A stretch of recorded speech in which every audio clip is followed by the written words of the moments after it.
How to add longer videos on Facebook Messenger story.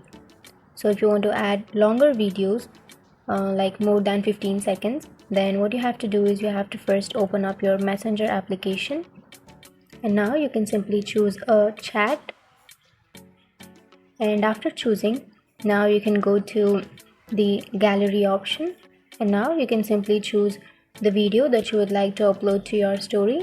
So I'll be choosing 1-minute video. Now what you have to do is you have to not tap on the send, but you have to tap on edit instead. Simply tap on edit, and now you will have a option which says your story, which is on the bottom left side. You can simply tap on your story, and then you can tap on OK. So that's it. That's how you add the story. So now if you want to see that whether Messenger uploaded that story or not, then you can go to your Facebook, and now you can see that under your story it is showing that video. You can also see that the video is 1 minute long.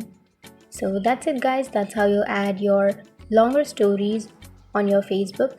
And if you have any questions, feel free to comment below. Thanks for watching.